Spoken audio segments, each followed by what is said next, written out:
क्या हो अगर हमारी सारी कहानियां, हमारी नैतिकता की सारी बातें एक झूठ पर टिकी हों? क्या हो अगर अच्छा और बुरा कर्मों से नहीं बल्कि शक्ल सूरत से तय होता आया हो? चलिए आज एक ऐसी ही विचारधारा की पड़ताल करते हैं जो अच्छाई और बुराई को कर्मों से नहीं बल्कि शक्ति और दिखावे के तराजू पर तौलती है। इस सवाल पर जरा ठहरते हैं। वो सारी बातें जो हमें बचपन से सिखाई गईं कि अच्छे कर्मों का फल हमेशा अच्छा होता है, क्या हो अगर वो सब महज आधा सच हो? क्या हो अगर समाज असल में कर्मों को देखता ही ना हो बल्कि अच्छाई और बुराई का फैसला किसी की शक्ल, सेहत और दौलत से करता हो? और यहीं इस पूरी बहस की जड़ छिपी है। पौराणिक कथाओं से उठाकर आज की फिल्मों तक देख लीजिए। एक अनकहा नियम है, जो सुंदर है, स्वस्थ है, अमीर है, वो नायक है, और जो इसके उलट है, कुरूप, कमजोर या गरीब, वो खलनायक। मतलब नैतिकता यहां कोई कर्म नहीं बल्कि एक स्टेटस सिंबल है। तो चलिए इस पारंपरिक सोच की एक एक परत को खोल कर देखते हैं। ये अच्छाई का समीकरण आखिर बना कैसे?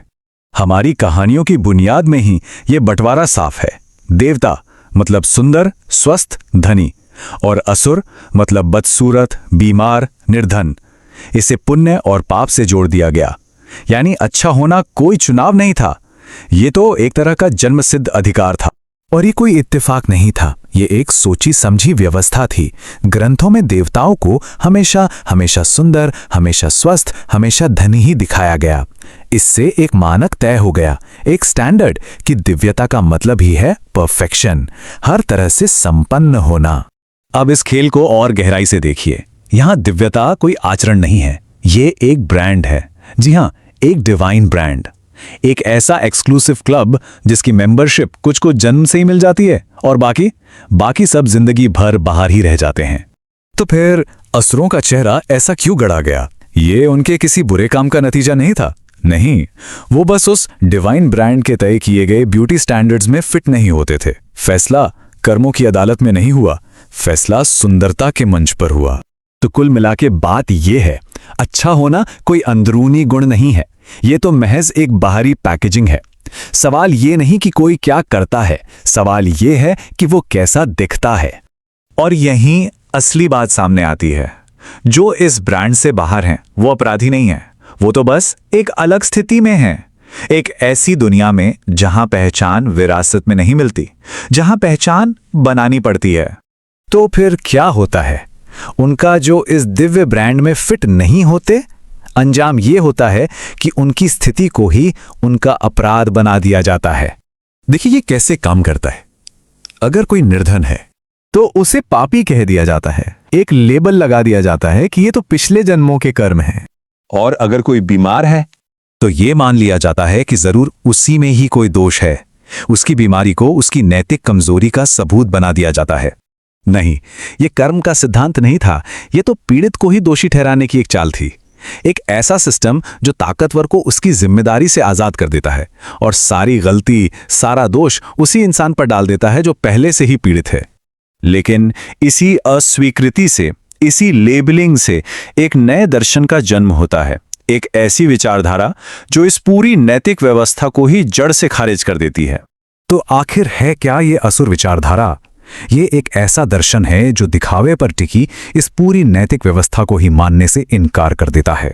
इसका मूल मंत्र है, दूसरों से मान्यता मत मांगो, भीख मत मांगो, बल्कि इतने शक्तिशाली, इतने जरूरी बन जाओ कि कोई तुम्हें नजरअंदाज कर ही ना सके। इस विचारधारा का सार इस एक तस्वीर में देखा जा सकता है। यहां ये मुखौटा समाज का दिया हुआ कोई लेबल नहीं है, ये एक चुनी हुई पहचान है। ये दुनिया से सवाल नहीं पूछता कि क्या मैं सुंदर हूं, नहीं, ये अपनी शक्ति खुद बनाता है। तो असुर का कोड क्या है? वो भीख नहीं मांगता, वो प्रार्थना नहीं करता, वो इंतजार नहीं करता। वो क्या करता है? वो निर्माण करता है, वो सृजन करता है। वो खुद को इतना जरूरी बना देता है कि उसके बिना काम ही ना चले। वो परिस्थितियों के बदलने का इंतजार नहीं करता, वो खुद परिस्थितियां बनाता है। तो आखिर में सवाल ये उठता है कि ये विचारधारा असल जिंदगी में काम कैसे करती है, इसके नियम क्या हैं और ये कैसे एक नई, बिल्कुल नई हकीकत बनाती है। और यहां सोच में एक बुनियादी बदलाव आता है। असुर नैतिक नहीं है, असुर रणनीतिक है। उसका लक्ष्य ये साबित करना नहीं है कि मैं अच्छा हूं, उसका लक्ष्य है ये साबित करना कि मैं इतना ताकतवर हूं कि मेरे बिना व्यवस्था चल ही नहीं सकती। वो नैतिकता का खेल नहीं खेलता, वो रणनीति का खेल खेलता है। और इस रणनीति के 3 सुनहरे नियम हैं। नियम नंबर 1, नैतिकता नहीं, नियंत्रण। सही गलत की बहस में मत उलझो, बस ये देखो कि कंट्रोल किसके हाथ में है। नियम नंबर 2, पूजा नहीं, प्रभुत्व।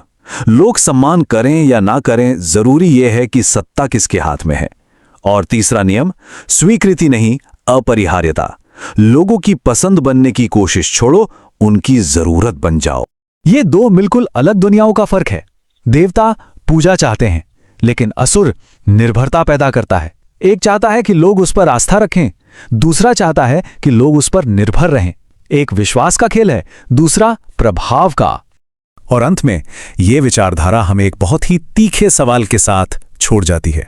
दुनिया ये नहीं पूछती कि कोई कितना अच्छा है, दुनिया सिर्फ एक चीज पूछती है, क्या इसके बिना दुनिया चल सकती है?